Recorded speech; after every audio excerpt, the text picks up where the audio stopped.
Hey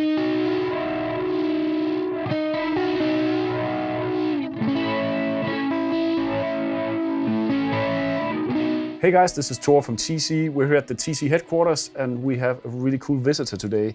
It's Colin from CSGuitars. Hello. It's a pleasure to have you here. It's wonderful to be here. Coming all the way from Scotland. Mm-hmm. And I think I said that in the other TonePrint video, but I will say it again because it's important.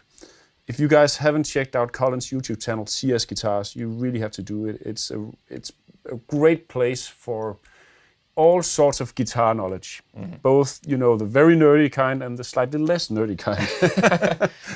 Yeah, well, like to go in depth, but also try and keep it as simple as possible for people who maybe just getting into this and haven't learned all the terms and all the correct things there. But you know, if you've ever sat and wondered, like, you know, what's the difference between, say, humbuckers and single coils? What's the difference between, you know, all these different things? Got videos for that. Chances are Colin already made a video and, you know, they sound good and it's presented in a really cool way, so check it out.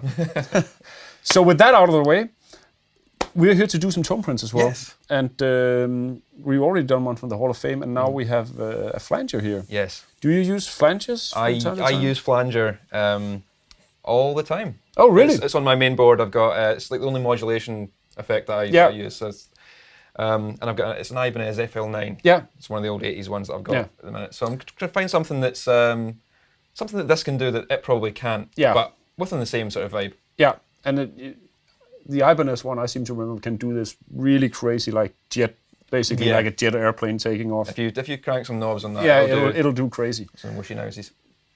And with this one, you want to try to get the craziness, or you want more of like a subtle thing, or? I'm much more into subtle effects, but if we can push some craziness out of it, we might as well.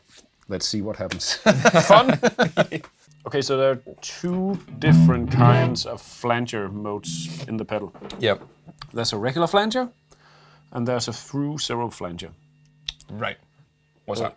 Okay, so originally, flanger is actually one of the first effects made, and the way that they did it back in the 60s was that they took, they recorded whatever material they wanted to have flanged, and they duplicated it. So they had it on two tape reels running at the same time, and then they would mix it together, those two identical tracks of guitar or song or whatever it was. And they would play at exactly the same time, but what you do is that you would put your hand on the flange of the tape reel, hence the name flanger. Oh, right. And you would speed one of them down or the other one up. So you basically control it manually by hand how the two, you know, how the two signals would kind of relate to each other. So when there's a slight time difference between the two, that's when you get this kind of thing that you hear in a flanger. So in those early days and old days when they did it that way, what could happen was that the one signal could pass the other in time. So you could have, now here's the two signals. Yeah. Now I'm delaying this one. Now I'm bringing it back up to the other one. But what you could actually do was that you could also have this one be in front of the other. So they, you know, they could pass each other in time, which we call the 0 point, because that's where the, you know, 0 milliseconds. So one could be in front of the other, or the other one could be in front of, you know. When you started doing, you know, mechanical flangers, you know, using circuits, the way you do it is basically you delay once, you take one signal, that's your dry signal, and you copy it, and then you delay that, and you typically use an LFO to kind of, you know, modulate the signal like this. Yeah. But because this signal is derived from that signal, you can't have it cross in time, because that meant you'd have to predict what you were playing, which is, you know, physically impossible. So typically you haven't been able to do through zero flangers. But what we do is we cheat a little bit.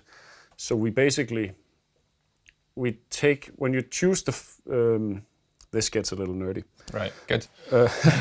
So when you choose the through zero flanger mode, what we do is we basically digitize your dry signal as well, and we delay it by a fraction of a millisecond.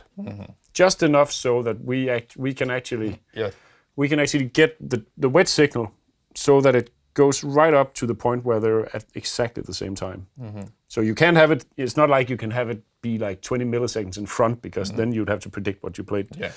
But you can have it so that it, instead of it's always lagging a little bit behind. Now it can actually go up and just touch that 0 point. And what happens is, I think the best way to show is, let's see if we can get some noise here. I'll just take the regular one here. We'll do a slow one. We'll exaggerate this. Can we do, if you don't play anything, you just listen to the this knob here, the delay time, controls the minimum amount of delay there is between the dry and the wet signal. So when it's modulating like this, it basically controls how much delay there is between the dry and the wet signal. The shorter that delay is, the higher you hear that kind of wave. So if I turn it this way, you'll hear it gets darker. Yeah. And as I do this. Yeah. I see. So what happens when you turn it all the way up to the point where, it's not 0.1 milliseconds, it's actually 0 seconds. I'll swap it down here.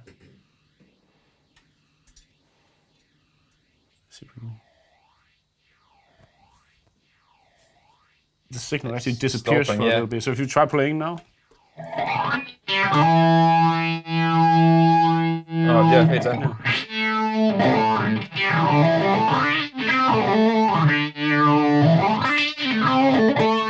So it actually cancels out altogether. So if you imagine there's a classic drum roll in Access Boldest Love, where they apply flanger and it's stereo pans and it goes like ding ding ding ding, and right when it hits the center spot, it cancels out and then it comes back on the other side. It's a pretty awesome moment. So that's what they did back then. They do that. So we can simulate that, and there's two different sounds for when it crosses that 0 point, and it's basically how you mix the signals together. So if you phase inverse one of them and you mix them together, you get the cancellation. Right. If you have it be the same phase, both of them, you swap that by doing this. So now if you try playing something now, it doesn't cancel out, it sounds different.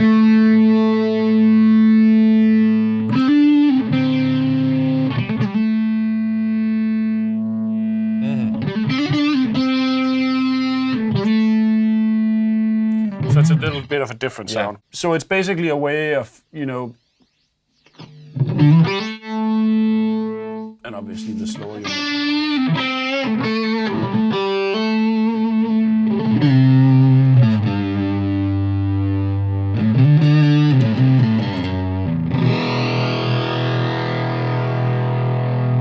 It's actually still going through the... There you go. There it goes, yeah. That's kind of crazy. Or if you do it really fast, it actually turns into a weird tremolo kind of thing. Tremolo / flanger. And then so this works like a toggle switch, this knob in this mode. And then of course you have, if you do this, then you have more of the regular. Yeah.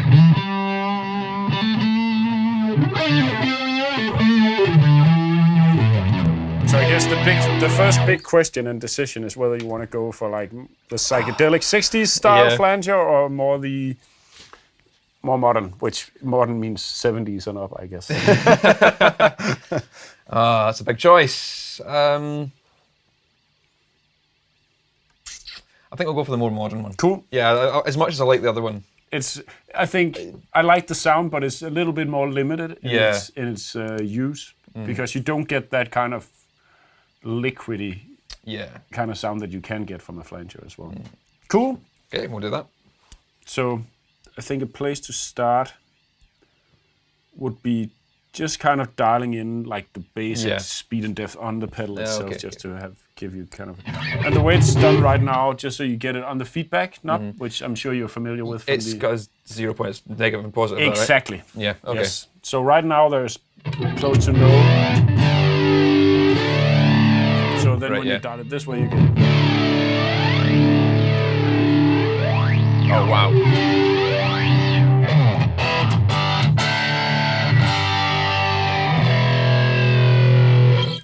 Cool. Okay. That's a starting point. That can be our starting point. Yeah. All right. So this is a much more simple algorithm than a reverb. So there's not a lot of things to tweak. Much to do. That's fine. I think one of the main things to look at is the delay time. So that is basically how high does the does it go up when you hear this kind of? Yeah. Because it can go from. Yeah, you can control it on that one. Yeah. Now, were you saying that the further I push that up, the darker it gets? Yeah.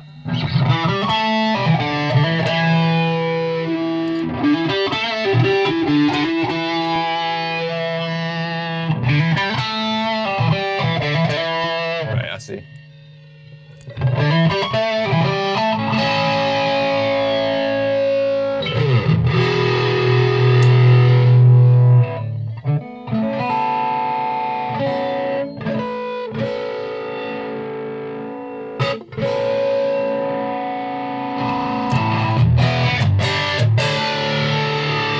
It's a nice throaty sound. I like that. Yeah, I kind of like that.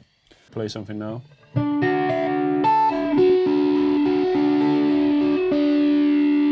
So what happens then is that you basically everything that's like this suddenly is like that, and it changes how the two signals react together. So you get compared to.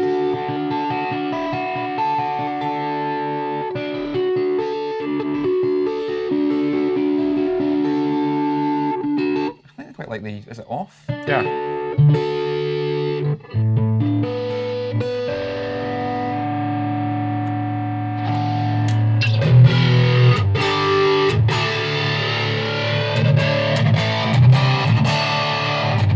That's cool. Yeah, I'm liking that. So that's one thing. Then we already have the speed and the depth set. So we could change the LFO type. So basically, right now it's doing this very obvious kind of sine wave. Sine wave, okay. So we have some other options.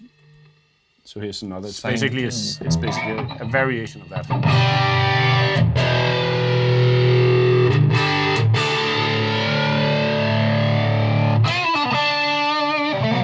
And there's another one.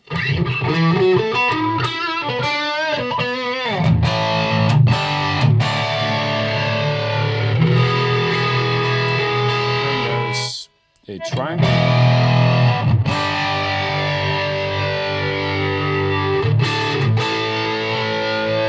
Is it kind of steppy almost? Yeah, it is because you get this phasing kind of thing when the delay, when the curve changes. So what happens is that it's only when there's some sort of difference on the curve that you actually hear. Right, yeah. And because it's a triangle, there's actually no difference for the majority of the so you get more of these steppy kind of things. Yeah, the points. Okay. Yeah. So then the last one is, I have no idea what that is. We'd have to ask the engineers what sine of cosine is.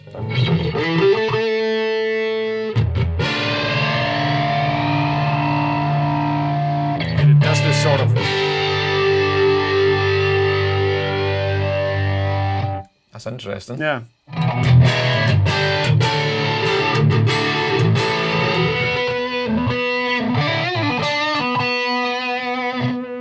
Don't know how practically useful that is. Nah. So going back to the original one. Yeah.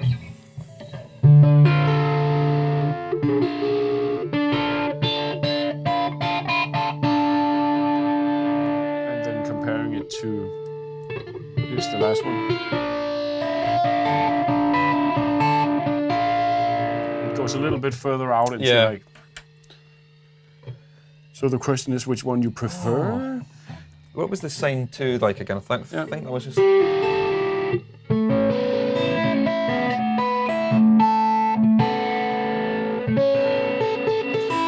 So sine 2 and sine 4, I don't know why there isn't a 3. But so they will have, where the regular sine is very like wavy and even on the other side, they will skewer this way or that way. Yeah, so you got a different rise and fall to the wave. Yeah. There's more of a naturalness to that. You go like, yeah.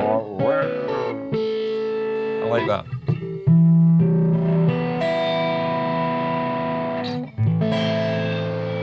You have that kind of way. Yeah, it's faster down the way. Yeah.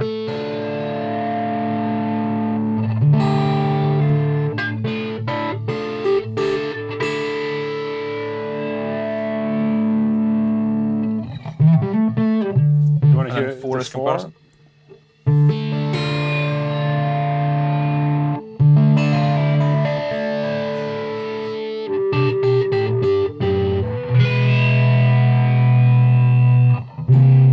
2. 2? Cool. I think 2.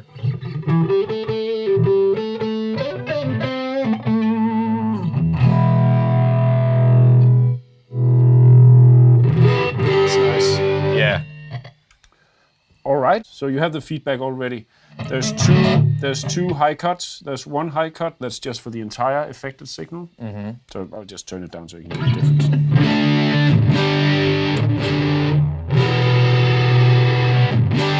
But it kind of kills the effect, yeah. So the other one is a high cut just for the feedback. Okay. So if you imagine, especially if you turn the feedback up really high, you can then kill a little bit of it. Can tend to get a little piercing. So if you try playing now, then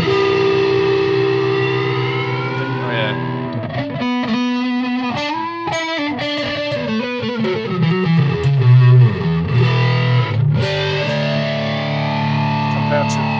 Oh yeah. Or you can, of course, you can do the same thing and kill it all together. Yeah, we definitely take some high end off of that.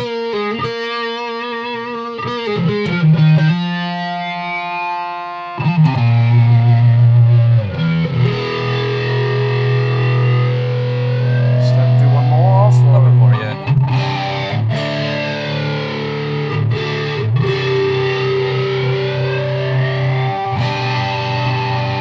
Yeah, that goes high enough that it's not. Yeah. It's not. It's not in that kind of ice pick in but it still gets in there.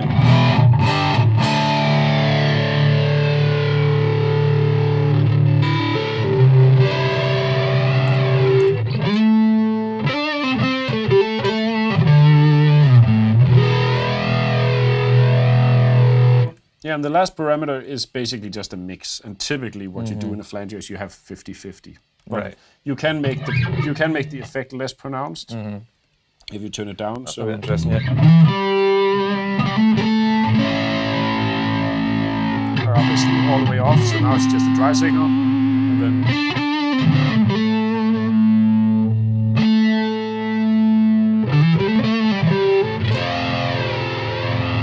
Yeah, maybe it'd be quite good to have it less obvious. Yeah.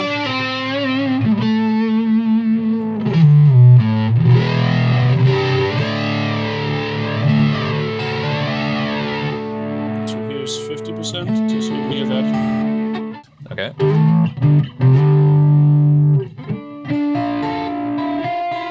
That's quite good. And compared to full blast.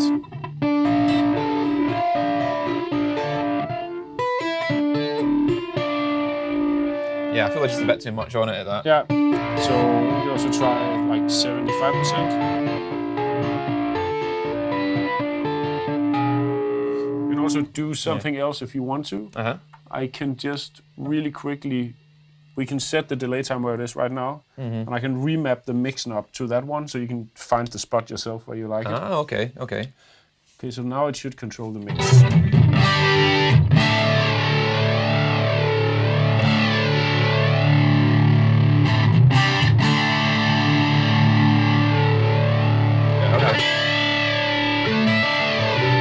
That's probably really useful to have.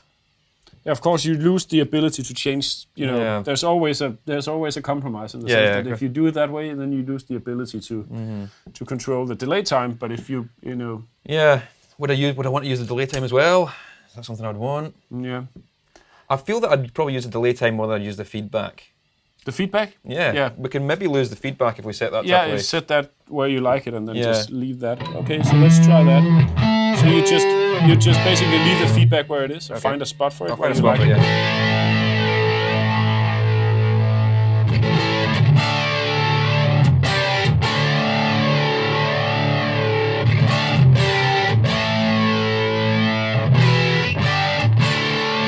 That's doing it for me then. Okay, cool. So let's see, that would be this one, and what we do then is we map that to the delay time. Maybe we should do it. Would it make more sense instead of you mapping the delay time to this one? And Really, can you just swap them all around? Okay, we'll do this right. So we'll map the feedback to the mix. To the mix, and then put delay time back to the delay time. You know. Yeah. we could do some kind of random thing where nobody knows what's actually controlling what. You ever consider bringing out a pedal like that? Yeah. Label drawn. It's actually, yeah. I do love about these pedals that you could just shut off all the controls if you wanted it. You can I do that on mine actually, to be honest. Lock them out. Because I'm too clumsy and I have big feet, so I just, when I play live, I step on everything. So I just basically lock them. I can't change anything on them. It's a cool idea. The mix basically goes from nothing to all the way now, if you try it out.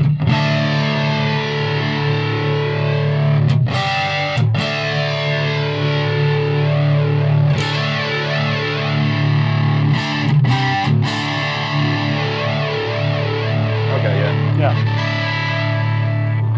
And the delay time, if you set it at the 12 o'clock position, it's the sound that you had originally. Okay. That's nice. So what I've done now is I mapped it so that it goes as far in either direction as it can go. So it can get pretty high and it can get very low and almost to the point where you might not even notice it.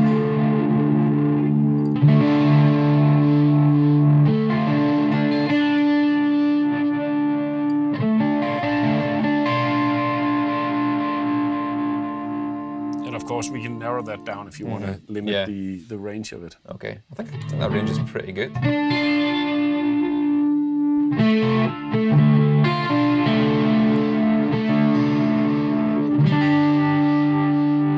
that's not too... No, it almost becomes a chorusy kind of thing. Of course, they're very similar effects, aren't they? Yeah.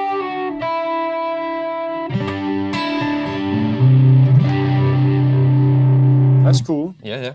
So, if I'll make that sound like the 12 o'clock position, because I, as I said before, I find that whenever I get a flanger pedal, I have to. It's the pedal where I have to spend the most time kind of fiddling about to get the sound I want. Because sometimes you want to get that jet flanger sound, sometimes you want to get that more liquidy sound. And it's always a matter of. So having something where you go like, well, if you like that sound, 12 o'clock is your. Yeah. So I'll do that really quickly. With perhaps the exception of the mix. Yeah, of course. Yeah, if that scales normally. That scales, So you'll do the other ones and that just scales like a regular linear kind of thing. Yeah, because then that makes sense. Yeah, it's not like it suddenly goes like...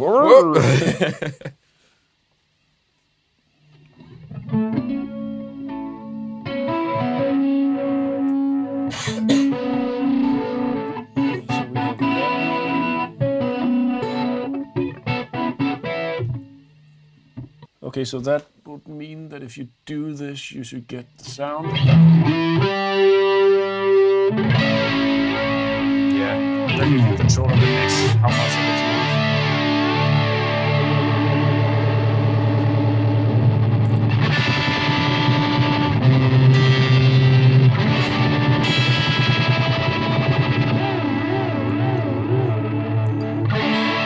Yeah, so now I've opened up these two parts so that they can go as slow and fast and as wide as possible. And again, we can do the same thing where you kind of limit them down to where you think makes sense.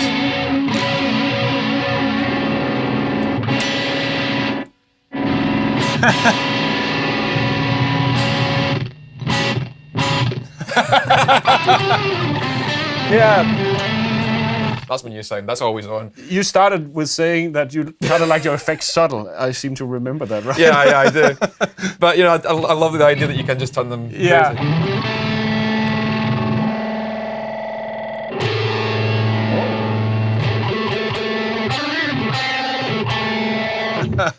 Again, there's a use for that somewhere.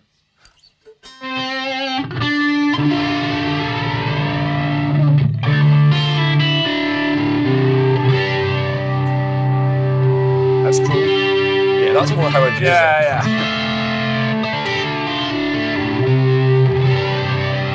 So how slow does that go?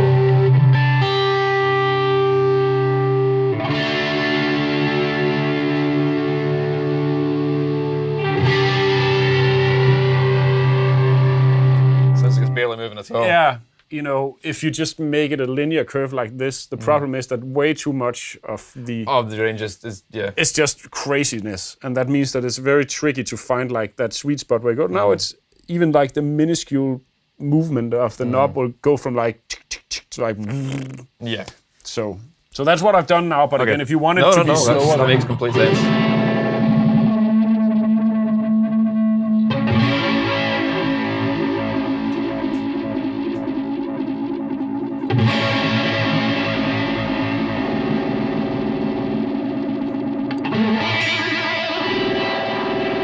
I quite like the fact that you can go to that full speed.